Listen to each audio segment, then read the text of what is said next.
Good evening from New York. A landmark in American civil rights tonight. The U.S. government, as of this afternoon, prohibited from discriminating against gay soldiers in the U.S. military. A federal judge ordering an immediate end, as in now, to any and all discharges of gay military personnel based on their sexuality.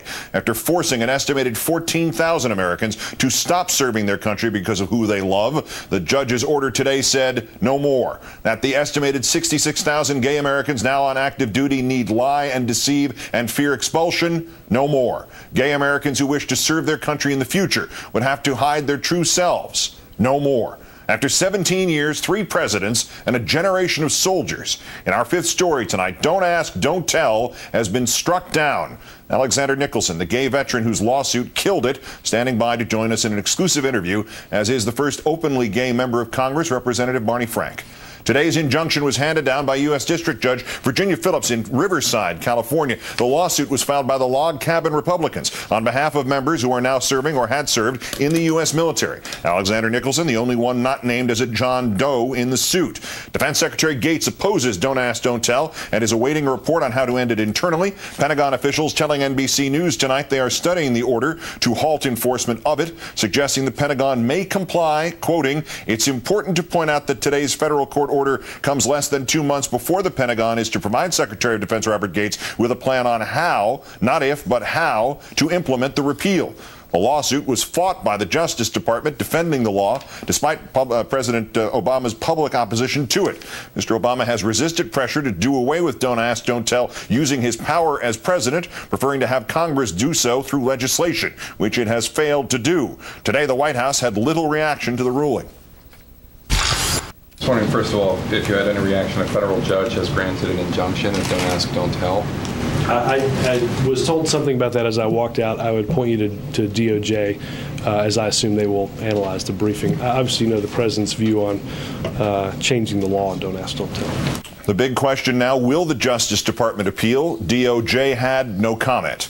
Here now most of the text of today's order, 3 short, shattering paragraphs. To quote, the court, 1, declares that the act known as Don't Ask, Don't Tell infringes the fundamental rights of United States service members and prospective service members and violates A, the substantive due process rights guaranteed under the 5th Amendment to the United States Constitution, and B, the rights to freedom of speech and to petition the government for redress of grievances guaranteed by the 1st Amendment to the United States Constitution. 2, permanently enjoins defendants, United States of America, and the Secretary of Defense, their agents, servants, officers, employees, and attorneys, and all persons acting in participation or concert with them or under their direction or command from enforcing or applying the Don't Ask, Don't Tell Act and implementing regulations against any person under their jurisdiction or command. 3, orders defendants, United States of America, and the Secretary of Defense immediately to suspend and discontinue any investigation or discharge, separation, or other proceeding that may have been commenced under the Don't Ask, Don't Tell Act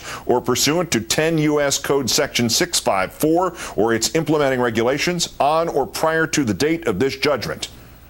It is so ordered, October 12, 2010. With us tonight, as promised, the only named plaintiff in this historic suit, Alexander Nicholson, member of the Log Cabin Republicans, founder and executive director of Service Members United, the nation's largest organization of gay troops, veterans, and supporters. Great thanks for your time tonight, sir. Of course, thanks for having me. How do you feel?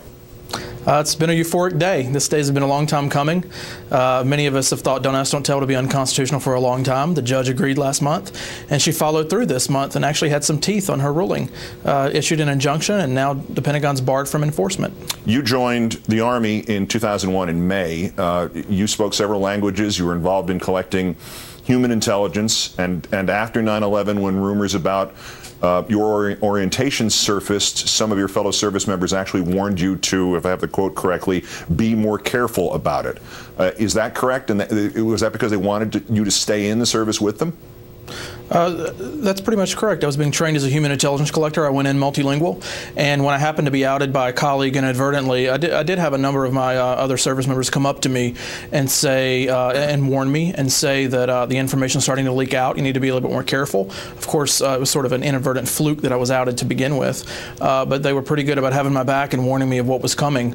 Unfortunately, the information continued to filter up, went to the command, and I was ultimately discharged just 6 months after 9/11. And that would be March 22 of 2002. What did that mean with the honorable discharge? What did that mean when they forced you out? The day I was discharged was unfortunately, such a relief because of the 2 months of turmoil and emotional roller coaster I had gone through. It was a relief, but it was extremely sad and disappointing because the Army is something that I had grown up around. My father was career military, and it's something that I planned to do as a career. I was a talented recruit. I was multilingual when I went in. I was being trained in human intelligence collection, and it was right around the time of 9/11. I was somebody that they desperately needed, and it was a slap in the face that didn't make a lot of sense to me at the time when I was 20 years old, I believe, 21 years old. It was just a mix of emotions. It took me years to recover, but eventually I did and became one of the nation's leading Don't Ask, Don't Tell repeal advocates, and I'm happy to be a part of overturning and gutting the law now. Was there a big jump in your mind to actually filing the suit? I was approached by Log Cabin to be a part of it. I was, a member of Log Cabin Republicans. They had been a big supporter of our work with Service Members United.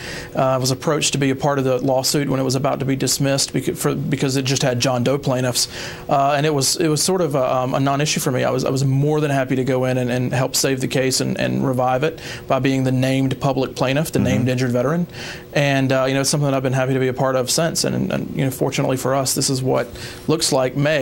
Gut Don't Ask, Don't Tell finally. You've been very critical of President Obama on this issue. Explain that, if you would. I have. I've been critical of him on two fronts. Number one, with respect to this case and the legal challenges.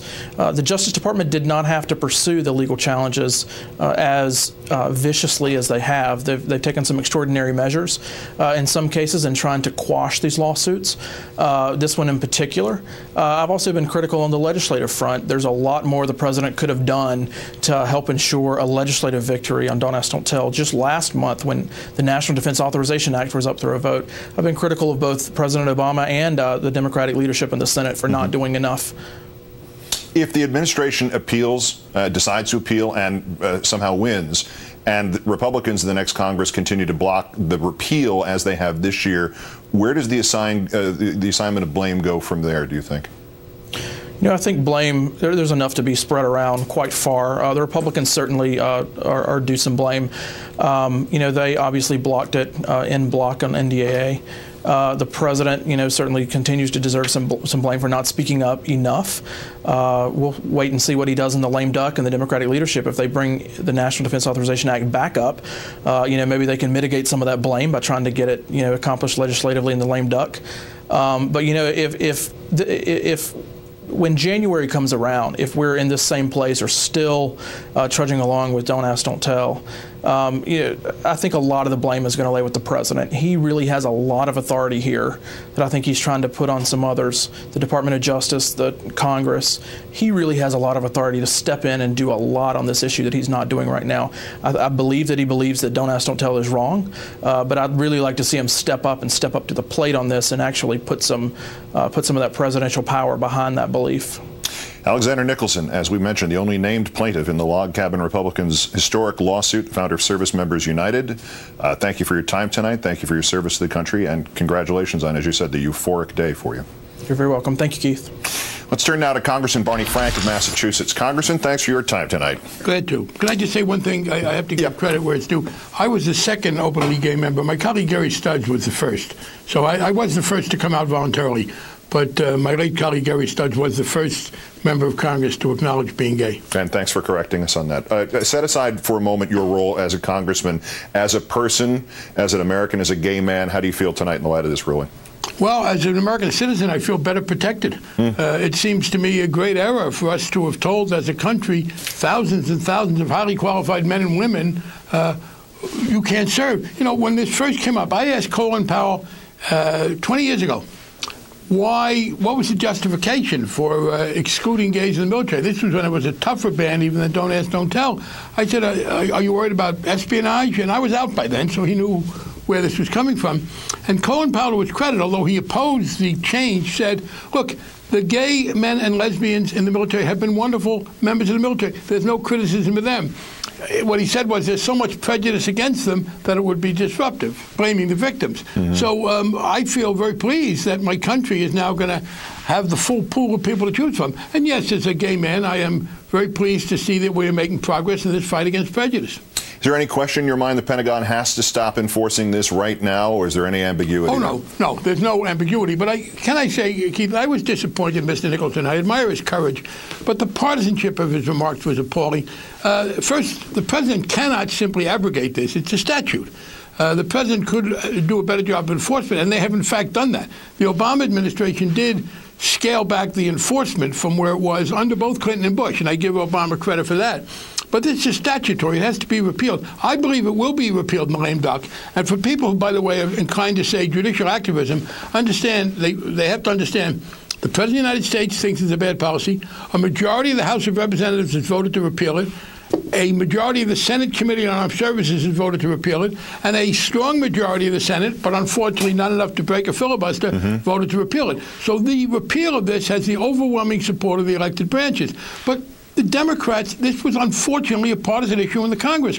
When the vote came in the Senate to pass the bill that repealed it, every single Republican voted no. In the House, we got 5 Republicans to vote with us to repeal this and 170 against it, while 90% of the Democrats were for it. Now, I wish things were different, but I was really disappointed that Mr. Nicholson would make this a partisan issue. They're the log cabin Republicans. Unfortunately, they have brought virtually no Republican support. Now, I want to push ahead, and I hope we will have a vote on it in the lame duck session of the Senate. I believe we will.